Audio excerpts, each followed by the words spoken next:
बिस्मिल्लाहिर्रहमानिर्रहीम। अस्सलाम वालेकुम नाजरीन, आप यूट्यूब चैनल देख रहे हैं, मैं इमरान खान हूँ। नाजरीन, जैसा कि मैंने आपसे पहले अर्ज किया था कि पाकिस्तान बिल्कुल किसी किस्म की बहानेबाजी नहीं करेगा, पाकिस्तान किसी किस्म की रुकावट नहीं डालेगा। जैसा डोनाल्ड ट्रंप कहेंगे वैसा ही पाकिस्तान के फील्ड मार्शल आसिम मुनीर साहब करेंगे, और वही उन्होंने किया।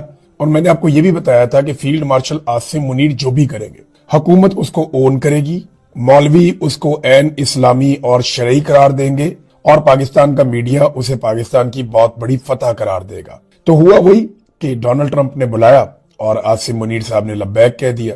ये जो गजा पीस बोर्ड है उसका हिस्सा बनने के लिए डोनाल्ड ट्रंप ने दुनिया भर के ममालिक को लिखा, यानी अब तो शायद ही कोई मुल्क बचे हों जिन्हें उन्होंने नहीं लिखा। तो दुनिया भर के जो 62 ममालिक हैं उन्हें भी लिखा, बहुत सारे ऐसे ममालिक जो इस रीजन के अंदर हैं उनको भी लिखा, और जिन ममालिक ने सबसे पहले हामी भर ली कि डोनाल्ड ट्रंप जैसा कहेंगे वैसा हम करेंगे, उनमें एक मुल्क पाकिस्तान भी है। अब जो डोनाल्ड ट्रंप के ये जो पीस बोर्ड का हिस्सा बन चुके हैं ममालिक, उनमें पाकिस्तान, इसराइल, यूएई, मिस्र, मराकश, काजाकिस्तान, उज्बेकिस्तान, बेलारूस, हंगरी, ये ज्यादा ममालिक जो हैं वो रशिया के जो आजाद होने वाले ममालिक हैं, ज्यादा ममालिक वो है। इनके अलावा एक हंगरी है। पाकिस्तान और इसराइल ये दोनों इसका हिस्सा है, जबकि गल्फ कंट्रीज में से वहां पे एक मिस्र है और यूएई इसके अंदर शामिल है।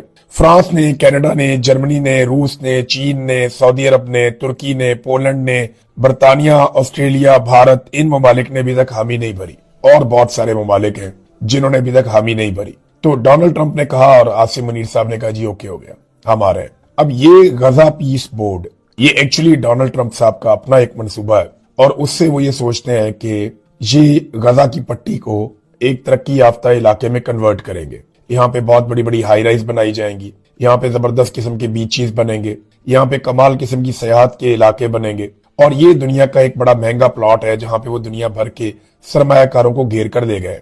पैसा भी अपना नहीं लगा रहे, बल्कि जो ममालिक आ रहे हैं उनसे $1 अरब वसूल किया जा रहा है इस मेंबरशिप के बदले में। तो जैसा कि पाकिस्तान से उम्मीद थी कि पाकिस्तान ना करने की पोजीशन में तो है ही नहीं, इनकार तो पाकिस्तान कर ही नहीं सकता। पाकिस्तान इनकार करेगा तो डोनाल्ड ट्रंप वो तमाम पैगामात, मैसेजेस और वो तमाम चीजें एक्सपोज कर देगा जो पाकिस्तानी हुक्मरान डोनाल्ड ट्रंप के सामने जाकर बोलते रहे, और उसका इन्हें पाकिस्तान में नुकसान होगा। तो यहाँ पे जो मौलवी हैं वो अब साबित करेंगे कि ये बहुत बड़ी सआदत है, बहुत बड़ा इस्लाम का झंडा पाकिस्तान ने उठा लिया। हालांकि ये क़यादत जो है वो डोनाल्ड ट्रंप की है, क़यादत जो है वो टॉनी ब्लेयर की है, क़यादत जो है वो नेतन्याहू की है। पाकिस्तान इस सफ में कहीं दूर पीछे खड़ा है। अब $1 अरब क्या पाकिस्तान दे सकता है? ये वो पैसा है जो पाकिस्तानियों के खून पसीने का पैसा होगा, ये वो पैसा है जो टैक्स पेयर्स का पैसा होगा। तो क्या पाकिस्तान ये पैसा दे सकता है? ये बड़ा सवाल है ना। हो सकता है पाकिस्तान से पैसा लिए ना जाए और पाकिस्तान को इस्तिस्ना दे दिया जाए इस बुनियाद पर कि पाकिस्तान अपनी फौज गजा में तैनात करेगा हमास को गैर मुसल्ला करने के लिए। इंटरेस्टिंग बात मैं आपको ये बताता हूं कि ये जो कुछ भी हो रहा है हमास इसका हिस्सा नहीं है। ये जो कुछ भी हो रहा है गजा की जो हुकूमत है वो इसका हिस्सा नहीं है, वो इसे तस्लीम नहीं करते, वो इसे मानते नहीं है। आप जब भी गजा में वोटिंग करवाएंगे हमास जीतेगी, गुज़िश्ता इलेक्शंस में भी वही जीते हैं, यानी उनके पास अक्सरियत है फलस्तीनियों की, और वो इसको नहीं मानते, लेकिन पाकिस्तानी इसको मान चुके हैं। अभी देखते हैं और कौन कौन से अरब ममालिक हैं जो इस सारी सूरत को मानते हैं। ये अक़वाम मुत्तहिदा की करारदाद आई थी अक्टूबर 2025 में 2803। तो ये जो करारदाद थी, इस करारदाद की रोशनी में अब ये गजा पीस बोर्ड बना है, और इसका जो पहला नुक्ता था वो एक स्टेबलाइजेशन फोर्स भी था, यानी वहां पे एक अमन के क़याम के लिए एक इस्तेहकाम फोर्स तैनात की जाएगी जिसमें मुख्तलिफ ममालिक की फौजें होगी। इसमें पाकिस्तान की और इंडोनेशिया की फौज होगी, इसके बारे में कहा जा रहा था। कुछ ममालिक पीछे हट गए थे जी, हम अपनी फौज नहीं भेज रहे। बहरहाल अब पाकिस्तान पीस बोर्ड का हिस्सा बन गया है। ये जो करारदाद थी ना अक़वाम मुत्तहिदा में, एक बात हम सबको याद रखनी पड़ेगी कि रूस ने और चीन ने इसकी मुकम्मल मुखालफत की थी। चीन और रूस ये समझते हैं कि आप उनके ऊपर अपना फैसला मुसल्लत नहीं कर सकते। वो ये कहते हैं कि फलस्तीनियों को उनका हक मिलना चाहिए और वो खुद फैसला करेंगे अपने लिए कि वो क्या चाहते हैं। जमहूरी तरीका तो ये है, लेकिन ये जिस तरीके से किया जा रहा है, रूस और चीन इससे इत्तफाक नहीं करते, और उन्होंने दोनों ममालिक ने इनकार कर दिया था, इसकी मुखालफत की थी करारदाद की। पाकिस्तान जो है ना नाज़रीन, अब मैं पाकिस्तान की अगर बात करूं तो एक बात तो बड़ी क्लैरिटी के साथ मैं आपको कह देता हूं, पाकिस्तान एक कॉलोनी बनता जा रहा है। एक आजाद और खुद मुख्तार मुल्क की बजाय डोनाल्ड ट्रंप की एक कॉलोनी बनता जा रहा है। ट्रंप साहब जो कहेंगे वो यही करेंगे, اور کئی ممالک اپنے مفاد میں ایسا کرتے بھی ہیں، لیکن پاکستان کیا یہ اپنے مفاد میں کر رہا ہے؟ عاصم منیر صاحب کی ایک بہت بڑی مجبوری ہے اور ایک بہت بڑی پرابلم ہے، اور وہ ہے پاکستان میں ان کا غیر مقبول ہونا۔ وہ کوئی بھی چیز کر لیں، ان کی مقبولیت میں اضافہ نہیں ہو رہا، وہ حکومت کو کامیاب بھی نہیں بنا پا رہے۔ اگر بین الاقوامی سطح پہ آوازیں اٹھ جاتی ہیں کہ پاکستان کے اندر جو رجیم ظالمانہ طور پہ مسلط کیا گیا ہے اس کا اختتام کیا جائے، تو پھر عاصم منیر صاحب اور ان کے سارے ہواری ہاتھ ملتے رہ جائیں گے۔ لہذا اگر عمران خان صاحب کے خلاف ڈٹ کر کھڑے رہنا ہے یا عمران خان صاحب کو اور ان کی پارٹی کو کچلنا ہے تو عالمی سطح پہ انہیں تمام آقاؤں کو خوش رکھنا پڑے گا۔ یہ وہ مجبوری ہے جس کی وجہ سے پاکستان ایسا لگتا ہے کہ طاقتوروں کی ایک کالونی بنتا جا رہا ہے۔ ایک آزاد اور خود مختار ملک والی تو بات دکھائی نہیں دیتی جیسی جوتے پالش کی پالیسی رکھی ہے ہمارے وزیر اعظم نے، میں تو حیران ہو گیا تھا دیکھ کے۔ اب امریکہ جو ہے وہ دنیا کے اوپر دباؤ ڈال رہا ہے ایک نئے قسم کے ورلڈ آرڈر کے لیے۔ کینیڈا کا جو وزیر اعظم ہے اس نے بڑی صاف بات کی، اس نے کہا جی کہ میں خاتمے کا اعلان کرتا ہوں کہ امریکہ کی قیادت کے اندر جو ایک ورلڈ آرڈر چل رہا تھا وہ اب نہیں چلے گا۔ یعنی کینیڈینز تو کھل کر سامنے آ گئے، فرانس بھی کھل کر سامنے آ گیا، کئی اور ممالک کھل کر سامنے آ گئے۔ تو امریکہ کے پاس جو ہتھیار ہیں وہ دو ہیں، ایک ان کی طاقتور فوج ہے، وہ کسی کے اوپر بھی چڑھائی کر سکتے ہیں، لیکن کیا امریکہ ایک وقت میں سب کے ساتھ لڑ سکتا ہے؟ یہ ایک بڑا سوال ہے۔ دوسری طاقت امریکہ کے پاس جو ہے وہ ٹیرف عائد کرنے کی ہے کہ وہ ٹیرف لگا دیتے ہیں۔ کئی ممالک جو ہے امریکہ کے ساتھ تجارت کرتے ہیں تو وہ اس میں ٹیرف لگا دیتے ہیں۔ اب انہوں نے فرانس کو بھی ٹیرف لگانے کی دھمکی دی ہے، تو اس پر فرانس نے یورپی یونین کو یہ کہا، فرانسیسی صدر نے، کہ ہمیں سر جوڑ کر بیٹھنا چاہیے اور ہمیں ایک مشترکہ حل نکالنا چاہیے اور ایک مشترکہ اس کے لیے لائحہ عمل بنانا چاہیے کہ امریکی ٹیرف پالیسی کا جواب کیسے دینا ہے۔ اب اگر یورپ بھی امریکہ پہ ٹیرف لگا دیتا ہے جیسا کہ امریکہ یورپ پہ لگا رہا ہے، یورپ کو چاہیے کیا ہوتا ہے؟ انرجی چاہیے، یورپ کو فیول چاہیے، معدنیات چاہیے، یہ ساری چیزیں تو یورپ براہ راست حاصل کر سکتا ہے۔ انڈیا کے ساتھ وہ معاہدے کر رہے ہیں، گلف کے ساتھ وہ معاہدے کر رہے ہیں، رشیا سے وہ تیل اور گیس لے رہے ہیں، وہ اس مقدار میں اضافہ بھی کر سکتے ہیں، اور چائنا کے ساتھ اگر وہ اپنے تعلقات بڑھا لیتے ہیں تو پھر امریکہ کے اوپر ان کا انحصار کم ہو جائے گا۔ تو اب جو ہے وہ گیم اس طرف کو جا رہی ہے، اس کے اوپر نظر رکھیں گے، اس پہ ہم بات چیت بھی کرتے رہیں گے۔ اب آ جائیں ناظرین پاکستان کی اندرونی صورتحال۔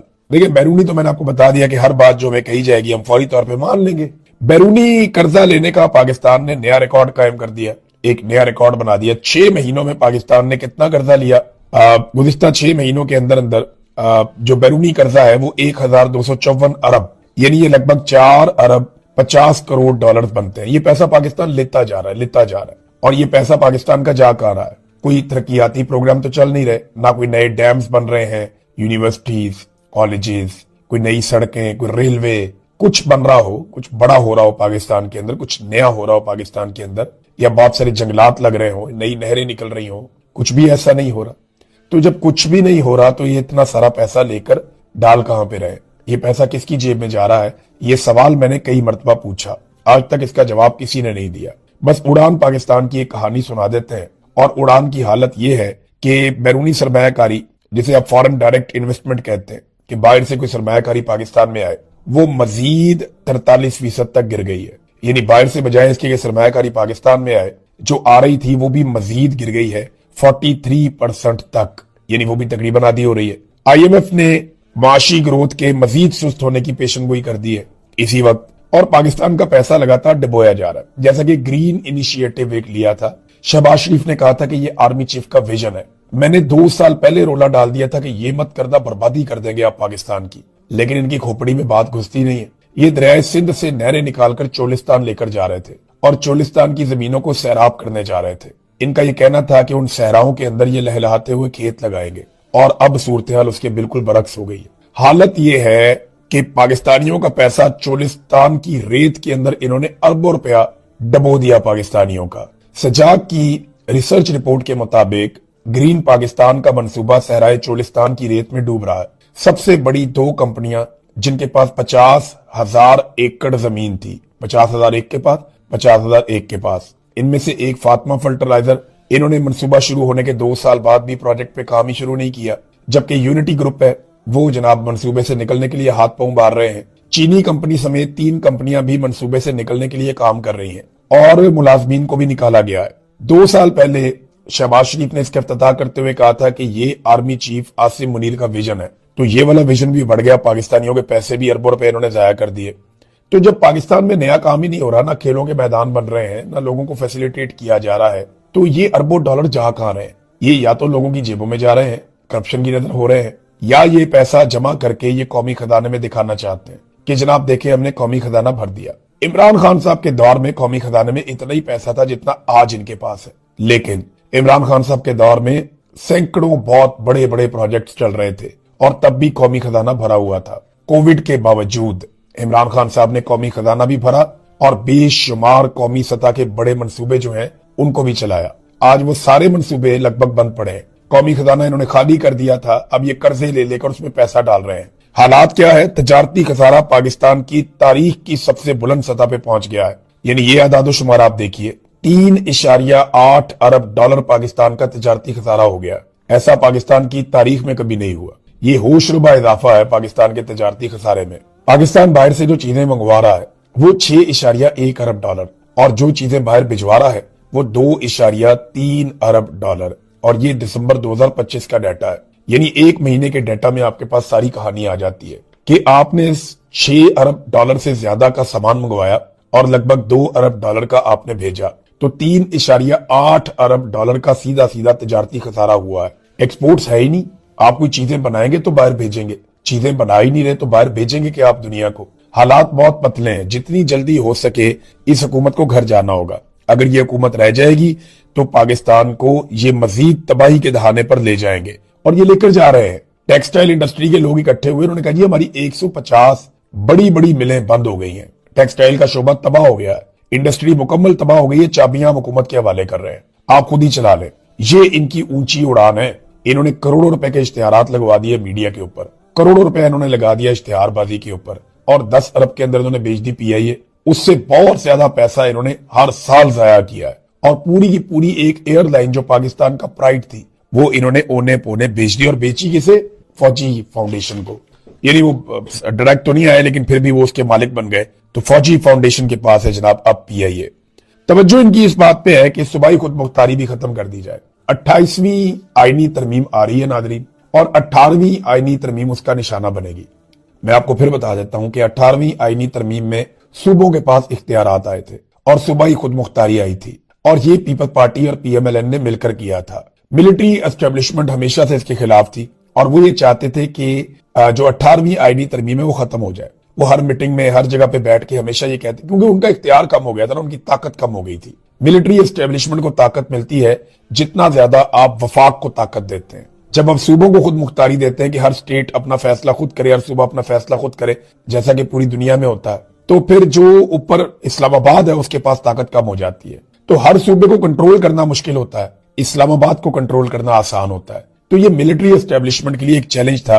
अब वो इसके ऊपर अमल करने जा रहे हैं। तमाम बड़े बड़े अखबारात में इसके ऊपर खबर लगवाई गई कि 18वीं तरमीम एक ढकोसला साबित, ये भी नहीं हुआ, वो भी नहीं हुआ। तो अब 18वीं तरमीम को निशाना बनाने का अमल शुरू हो चुका है। जो काम करने वाले हैं पाकिस्तान में नाज़रीन, उसकी तरफ तवज्जो कोई नहीं देता। मिसाल के तौर पे कराची में आग लगती है, और काफी अरसे से यह बताया गया है कि कराची में फायर ब्रिगेड की सहूलियात काफी नहीं है, आपको इन्हें बेहतर करने की जरूरत है। गवर्नर हाउस के करीब वो प्लाजा है जहां पे आग लगती है, और अब तक की इतला के मुताबिक 61 लाशें बरामद हो चुकी हैं प्लाजे के अंदर से। कल तक हम आपको 30 लोगों के बारे में बता रहे थे। अभी एक इतला आई है कि प्लाजे की एक दुकान, क्योंकि अब वो अंदर रेस्क्यू वाले जा रहे हैं, बार बार जगह खोलकर देख रहे हैं, तो एक दुकान खोली गई तो उसमें 30 के करीब लाशें बरामद हुई हैं एक दुकान में से। ये कितना अफसोसनाक है। जिंदा लोग जल गए इस शहर के अंदर। 61 लोग अब तक की इतला के मुताबिक जाँ बहक हो गए, और अभी भी बहुत सारे लोग लापता हैं जिनकी तलाश जारी है, उनके घर वाले ढूंढ रहे हैं। तो ये जिस वक्त हुक्मरान जश्न मना रहे होते हैं ना, उस वक्त शहरी जल रहे होते हैं। तो रोम जल रहा था और नीरू बांसुरी बजा रहा था। इसकी अमली मिसाल है ये कि एक तरफ पाकिस्तानी जल रहे थे और दूसरी तरफ हुक्मरानों के टिकटॉक आ रहे थे नाचते हुए, खुशी वाले, जर्क बर्क लबास, चकाचौंध, शानदार अय्याशी वाली जिंदगी, आसाइशों से भरपूर किस्म के खाने और हर चीज। इन्हें बिल्कुल भी अवाम का एहसास नहीं है। एक दुकान से 30 लाशें बरामद हो गई। अंदाजा करें आप कितनी तकलीफ दे बात है। और अभी ये बसंत भी मनाएंगे, पता नहीं कितने लोगों का गला कट जाएगा। मुझे बहुत बहुत शौक है गुड्डी उड़ाने का, ये पतंगबाजी का बहुत शौक है, लेकिन जिस तरह के धागे आ चुके हैं, जिस तरह पतंगबाजी होती है, ये सेफ रही नहीं। यानी मैंने सारी जिंदगी पतंगबाजी की है, लेकिन जब ये सेफ नहीं रही तो हम लोगों ने छोड़ दिया इसको। کہ اس سے لوگ مر جاتے ہیں، لیکن پنجاب حکومت اب اس کا رسک لے رہی ہے، وہ یہ کرنا چاہتی ہے صرف اور صرف اپنی فیسٹیوٹی دکھانے کے لیے۔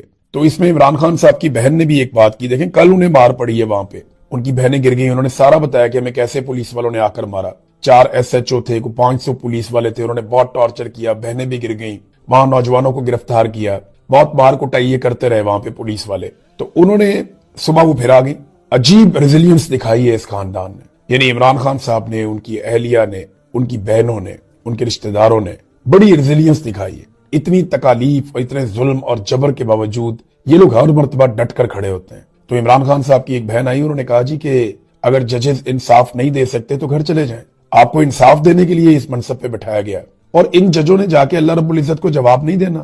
یہ جو جج باریک وارداتیں ڈال رہے ہیں نا اور انصاف دینے سے انکاری ہیں، ان ججز کو اللہ رب العزت کے ہاں سخت امتحان کا سامنا کرنا پڑے گا۔ یہ اللہ کو کیسے جواب دیں گے کہ ہم نے ناانصافی کی تھی، ہم ظلم کے حصے دار بنے تھے۔ کہنے کو اسلامی جمہوریہ پاکستان ہے، لیکن کیا یہاں پہ فیصلے انصاف کے مطابق ہو رہے ہیں؟